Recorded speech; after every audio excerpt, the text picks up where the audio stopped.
उसको जलाने का, उसको आगे बढ़ाने का काम इन महापुरुषों ने किया। दोपहर में आपने मानवर कांशीराम साहब के बारे में कथा को सुना था।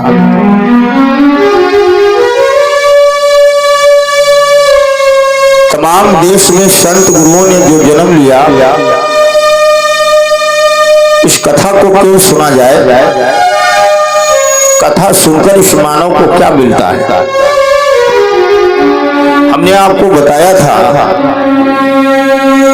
कि शरीर में प्रकृति ने हमें दो भूख दिया है। एक भूख हमारे पेट की भूख है और दूसरी भूख हमारे दिमाग की भूख है। सुबह से शाम तक हम जो इंतजाम करते हैं, ये पूरे पेट की भूख का इंतजाम है। कभी कभी जब समय मिलता है, अवसर मिलता है, आप जब गुरुओं के साथ, संतों के साथ आप अच्छी किताबों को जब पढ़ते हैं, तो उससे आपके दिमाग को खुराक मिलती है। कथा का मतलब ही होता है क्या था। कथा का मतलब क्या था? क्या था जब भारत सोने की चिड़िया था? क्या था जब भारत हमारा वैभवशाली था? एक समय था जब हमारा देश सोने की चिड़िया कहा जाता था। संसार में हमारे देश का बड़ा सम्मान था और आज भी लोग कहते हैं मेरा भारत महान। तो भारत महान कैसे बना? हमारी एक अपनी संस्कृति थी, हमारे अपने आचार विचार थे, हमारी एक अपनी सभ्यता थी और जब उसका लोग अनुपालन करते थे तो भारत सोने की चिड़िया बना था। आज लोग वो चीज भूल चुके हैं। वो हमारे घरों से हमारी संस्कृति, हमारी सभ्यता गायब हो गई। विदेशी तो चुरा कर ले गए, लेकिन हमारे देश से गायब हो गई। आज आप जापान को देखिए, चीन को देखिए, अमेरिका को देखिए, वीटो पावर लिए बैठा है। पूरी दुनिया को अमेरिका में बैठ के देखता है।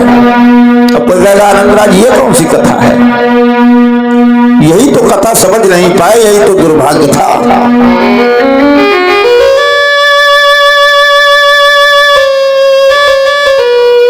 तो अमेरिका इतना शक्तिशाली कैसे बन गया? हमारे देश के बाद में जो देश आजाद हुए, वो हमारे देश से आगे निकल गए। हमारा देश पहले आजाद हुआ। हमारे देश का संविधान भी दुनिया से सबसे बड़ा संविधान है। ये भी हम कहते हुए थकते नहीं है।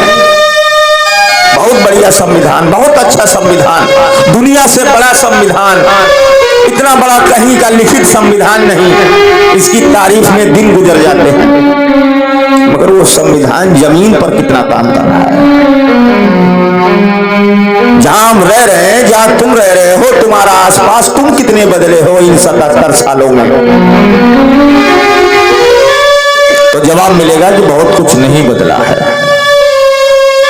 आज भी फूस के छप्पर पड़े हैं, आज भी कच्ची दीवारें ये गवाही दे रही हैं कि भारत 76 साल आजाद भारत में कितना बदला है। और अगर कहीं 10-5 लोगों ने तरक्की कर भी लिया, तो उन 10 लोगों की तरक्की से क्या पूरे 100 लोगों की तरक्की का पैमाना निकाल लोगे? नहीं। अमीर और अमीर हो गए, गरीब और गरीब हो गए। ये खेल क्या चल रहा है? हमारे लोगों को उनको लगता है कि ये कथा भागवत हम सुन लेंगे, इससे हमारा कोई उद्धार हो जाएगा। मैं पहले भी बताता था, मैं फिर बता रहा हूं, कथा सुनने से अगर आपका उद्धार हो जाता तो आपका उद्धार अब तक हो जाना चाहिए था। हर गांव में कथा चल रही है, हर क्षेत्र में कथा चल रही है, हर तीसरे गांव में कथा चल रही है। यहाँ कोई आनंद राज बैठा, वहां दूसरा राज बैठा, कोई तीसरा राज बैठा। आपने कथा को सुना लेकिन उसको समझने का प्रयत्न कभी नहीं किया, ये मैं पूरे दावे के साथ में कह सकता हूं। ना तो इन माताओं बहनों ने इस कथा बंद होने के बाद में अपना कर्तव्य समझा, ना तो पुरुषों ने यह कथा बंद होने के बाद में अपना कर्तव्य निर्वहन किया। हम उसी तरह मस्त हैं, उसी तरह व्यस्त हैं, उसी तरह त्रस्त हैं।